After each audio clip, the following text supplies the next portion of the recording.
Yeah, actually, I had you back in the podcast in July 2020. I had yourself and Matt. Okay. We were talking about, Okay. Long time ago, huh? yeah, actually, yeah, 2 years ago, we are talking about Metal Commando when I got, Yeah. Oh, okay. yeah. Oh, yeah. Fun part is like Metal Commando was one of our most successful Prima Fear albums, Oh, really? but I did not play one song live Oh, wow. because we were not allowed to go on Oh, tour yeah, or to play shows, but of course. with the pandemic. Yeah, yeah. It's funny because I was listening back to our interview, and that's when it was all just happening, and like we're both discussing like how long do we think it's going to be, and Yeah. I don't think we expected 2 years. There was a fucking long time. I said, okay, maybe we have a pandemic like for 2 weeks, 3 weeks, or stuff like that. Yep. But now it goes on for like, okay, now we can play festivals and shows right now, but we don't know what will happen in September, October, if the pandemic will come back or not. And Yeah. I hope everything will be fine and we can still continue to tour and play shows. Yeah. Well, hopefully that's it. So what's it like now in Germany? Because you're in Germany, aren't you? Yeah, sure. So we had it's pretty cool so far. So I was at the Rammstein show and I saw Judas Priest and I remain will play some stuff and we are doing a festival with Prima Fear Okay. at the Summer Breeze Festival, which is a pretty large festival. I'm not sure, like 40,000 or 60,000 people there. Wow. And we're looking forward to play some shows, to play more shows, but as I told you, we need to wait, and hopefully the pandemic will not come back as heavy as everybody is telling us, and we can continue playing shows. Yeah, for sure. I mean, how about with the new album by Sinner? You're going to be doing some tours with that? There are talks about doing a tour, but right now in Germany or in Europe, it's like everybody is on tour right now. Yeah. And all the technic guys, like when the pandemic started, they were all of a sudden they were out of business. They don't have any jobs anymore. So a lot of the good guys, they changed their job and they are not available anymore. And everybody needs some guys doing the backline stuff or doing lights or doing sound. And it's like everybody got more expensive because they are more needed right now. So we got expensive backliners, light guys, sound guys. Then we need a nightliner. They increased their prices as well. So it's pretty tough. And so we need to have a real good look on all the expenses that it makes sense of doing a tour, because I don't want to come back home playing 12 shows and being totally broke. Yeah. So it has to make sense in a financial way. So there are talks, but it's nothing confirmed yet. And I would love to go on tour, to be honest, but it has to make sense, because it would not be good to release an album, go on tour, and go back and be totally bankrupt. Yeah, for sure. That makes sense. But I mean, this album, I had listened to it all yesterday. It's fantastic. Every song on it. Thank you very much. Love all. That's cool. I'd say one of my favorites would have to be "Reach Out," just because I love just the riffs. It reminds me of like let's say Ozzy with like Shot in the Dark type era, Jackie Lee. Yeah.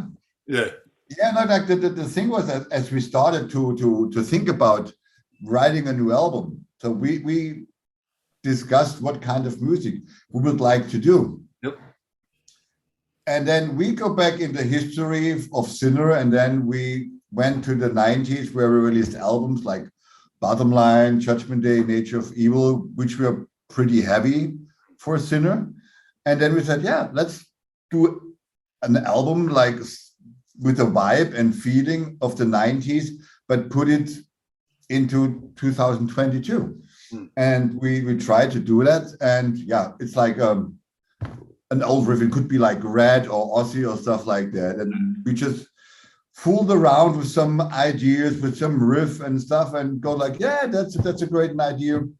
Make something out of it. And then go like, okay, then we started writing everything around it. And but I think there are a lot of good and strong songs on the album. Like, I could not mention a special one because I really like them all. I think there's not only one weak song on it, but it's like it's my personal point of view because I wrote a lot of songs and I recorded most of the songs. So I think like an outside person will have a different look because if you like Reach Out, maybe you're not into 40 Days, 40 Nights or whatever. But I think the album itself, like the 11 tracks, great songs on it. And yeah, it sounds, I think the album sounds great. It does, for sure.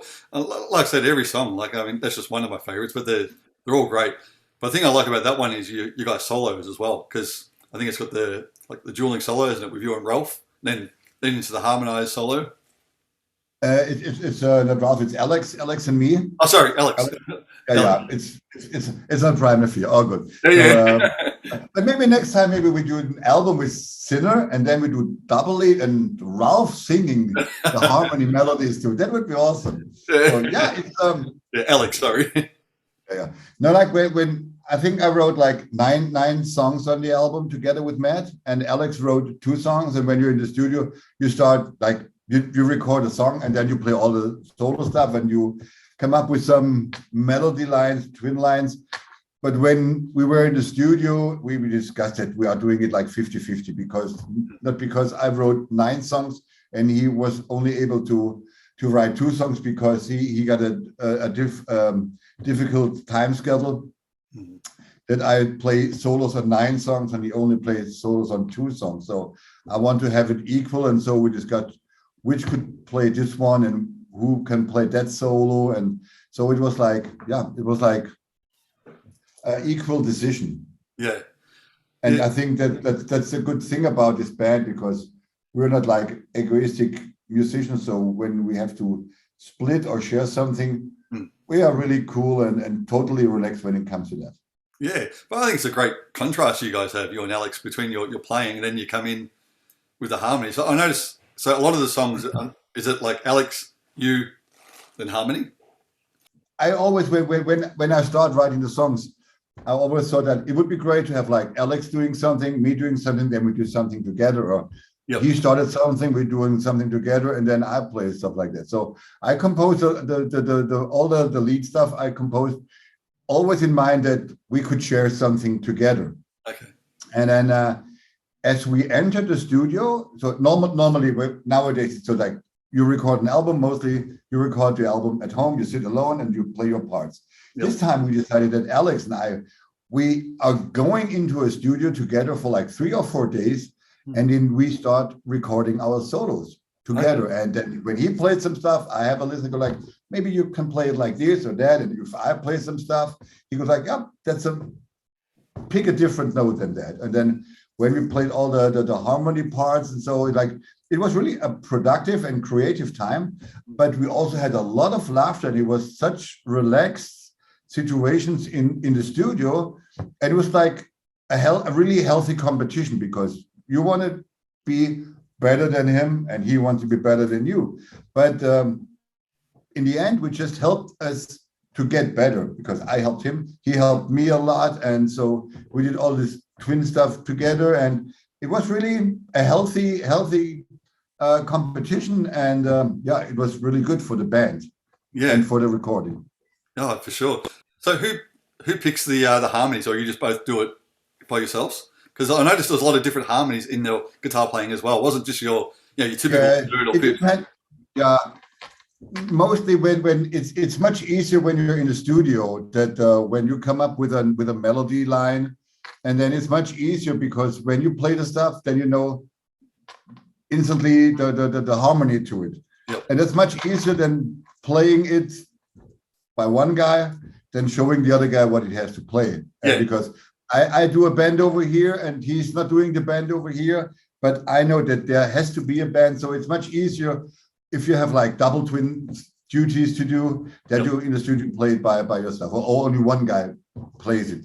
Yeah. Live is different for sure, but in the studio it's much more effective, and it does not cost that much time when you play it by yourself, or if Alex plays the harmony by himself.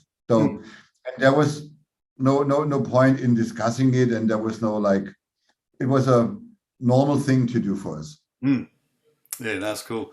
But yeah, talking about harmony, so you got your first opener, Bulletproof, which comes straight in with a harmony guitars. What a way to open the album. Yes. So here Yeah, we go. I think, yeah. Like we are, Matt and I were huge Thin Lizzy fans, and Lizzy influenced my playing a lot, and so we have a lot of Thin Lizzy influence in our songs, especially when it comes to twin leads playing, and yeah, why not starting an album with one of our trademarks? That's it, yeah, for sure. So easy as that. Yeah. Huh? No, that's a yeah, great song. The other one I really liked was "Refuse to Surrender." It's just the riff you guys got in that, and you're playing. The other thing I like about this album too, like with your guitar playing, I mean, you got the harmonies, but you also got your different riffs. So it's not as if you're both playing the same thing.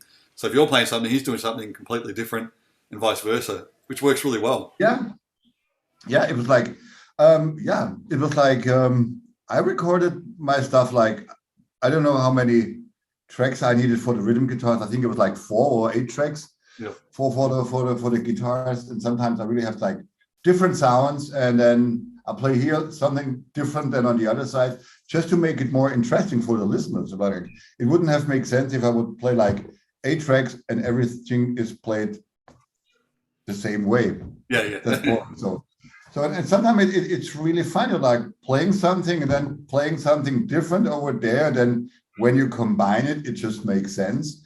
That's really cool, and yeah, it's a lot of fun especially when you're at home in your studio. You know, like when you rent a studio, then you have like 2 weeks time or 3 weeks time, because every day costs a lot of money. But when you're sitting at home and you're finished with the guitar lessons at 7 o'clock in the evening, and you go like, it's a shitty weather, I don't go in the beer garden today, so I will do some recording stuff. And then you sit there and then you record like for 3 or 4 or 5 hours maybe. And it's such a fun, but you have time to check something out, to do this and to do that, and you said, I know. So I deleted and I tried something different, and that was a lot of fun to do. Like also like recording songs with different kind of guitars and all that stuff. If you have the time, just go for it and do it. And yeah, and when it comes to the riffing, it was like sometimes it was like pure fun, because like Reach Out was. We got asked by Jon Lande, the singer. Do you know Jon Lande? And because he did a solo album, or he was doing a solo album, and we got asked if we would like to write a song for him.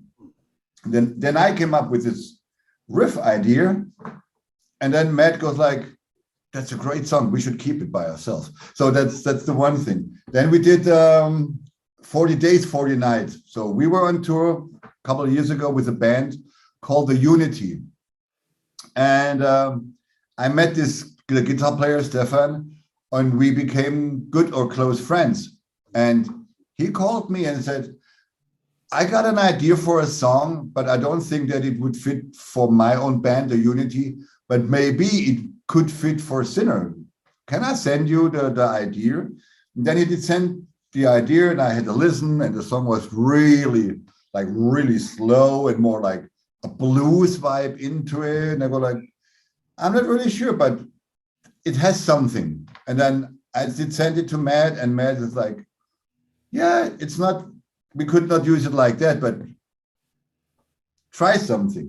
And then I was sitting down and was like, what can I do? And then we start like, okay, I will speed it up a little bit, and then I will make the melody more fluid and all that stuff. And then when you got the idea, then you got the vibe, then the rest was pretty easy to write. We go like, okay, we have this, we have that, and okay, we will keep this part from Stefan, and we will do this something new. And it was pretty easy to connect his idea to our idea and to finish the song. And I got a friend who said, do you know this band called, I can't remember the name, like an American band who is doing like really this slow stuff? And they're like, yeah, I know this band. How about writing a riff like that? Then I came up with the riff for Refuse to Surrender. And so like you get a lot of ideas and you got influenced by a lot of stuff, and then you just mix it and then you throw it out and make your own riff out of it. Yeah, that's awesome. But talking about the different guitars, there was one song. I'll see if I can find it in my notes here. I was going to ask you what did you play? Gravity. The guitar. Gravity. I think Gravity was played by Alex Scholb, but he's using a Black Star amp and ESP guitars. Okay. But I'm the Kemper guy in the meantime. I play a lot of Kemper because I really like that shit. Yeah. And he's still using real amps, and he was in the studio with his Black Star amp, and he has his own ESP version, and he played it definitely with ESP and Black Star. Yeah. Because that song, it's an epic song. The different parts involved. Yeah. Just goes, takes you different places. That's a good track, yeah. I really like. There's no really outstanding song on that album because I like them all, because every song has the special quality, and it's a really good all over the place album. Yeah. So who wrote the orchestrated parts? So when we started writing The Last Generation, for example, I had the idea to bring in some orchestral part because we did it in the 90s as well. And I go like, okay, I have an idea. I'm not really good. Like, I have two fingers on my programming machine, and I'm not really good in programming orchestral parts. But I have a melody in mind, and I played it with my guitar. And then I started, like, it took hours to put some orchestral parts together.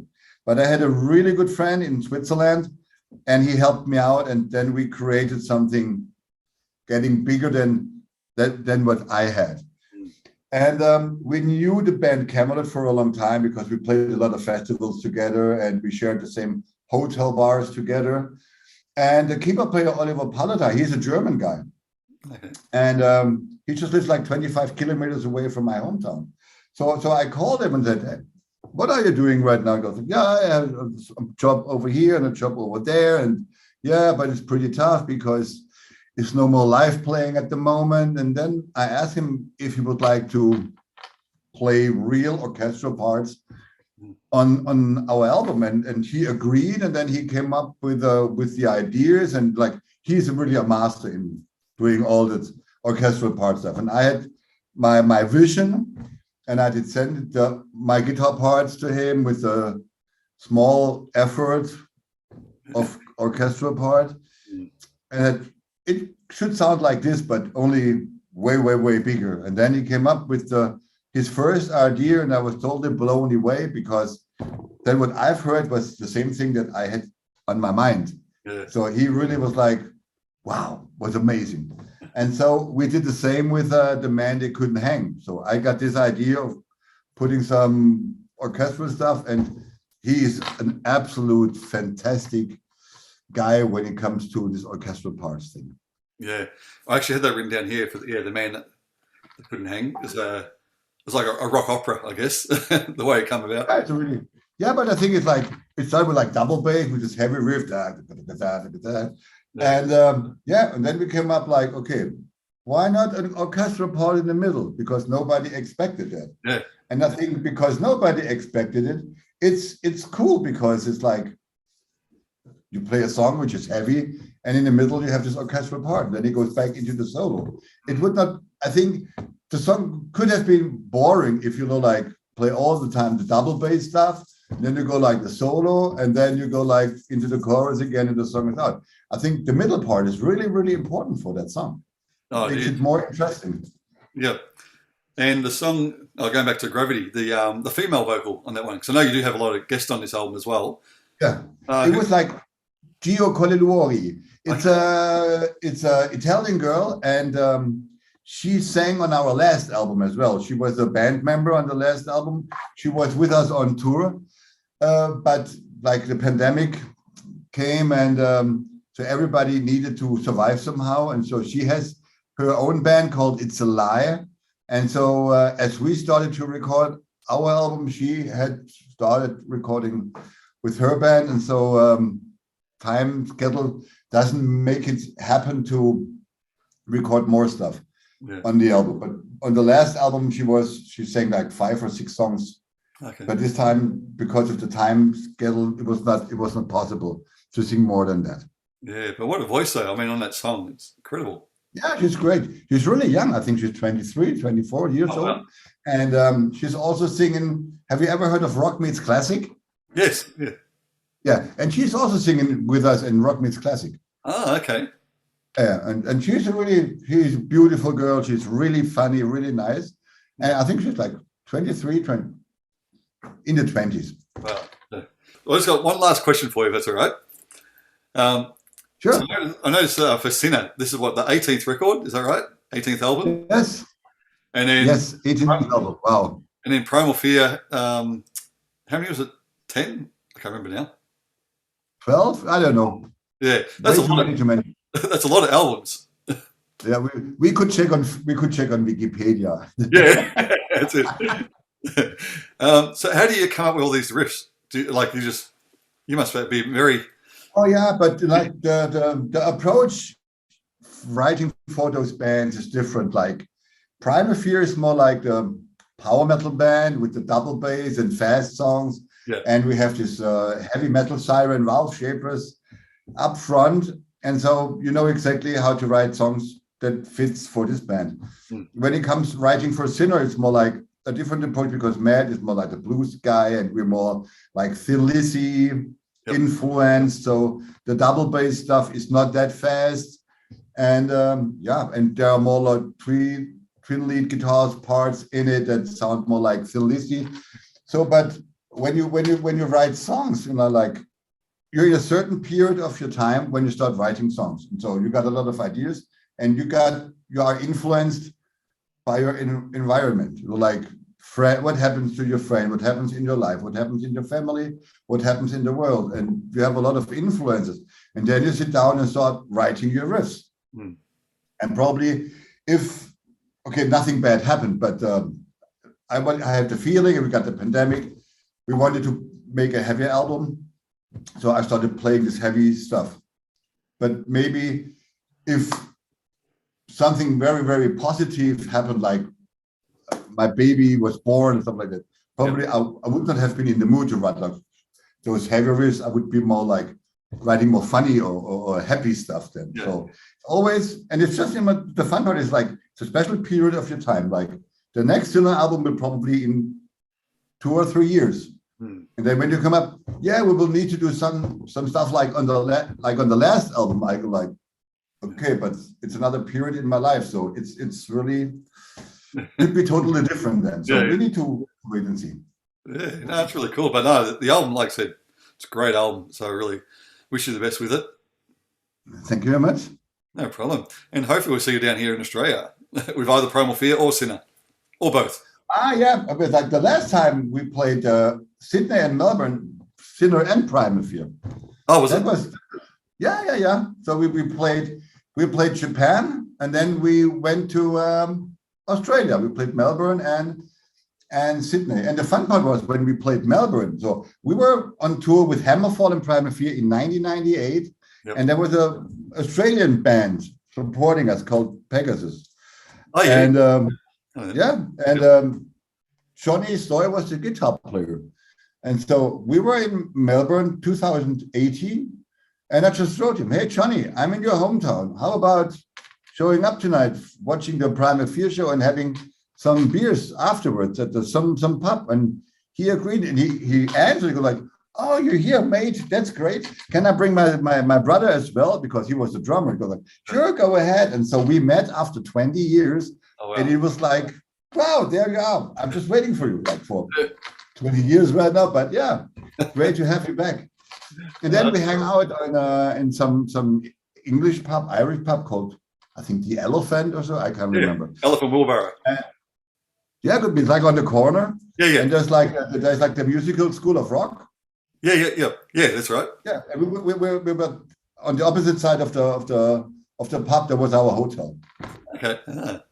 So we hang out at the Elephant, and it was really, really nice. And we told us a lot of stories, and then we met this other guy called James Agatis, I think. He's also an Australian fan, and it was great. I love to be in Melbourne. I love the place, and especially all the paintings with Judas Priest and AC/DC on the wall, and then we had a long walk and it was really, really good. And it was, yeah, I would love to come back one day. Yeah, well, hopefully next year. I hope so. It would be great. Yeah. But thanks very much, Tom. I really appreciate it again. Now, Stay safe and sane and celebrate life. we'll do. You too. Hope to see you next year. That would be awesome. Yeah, for sure. Have some kind of. Okay. See you. Bye. Bye bye. Ciao.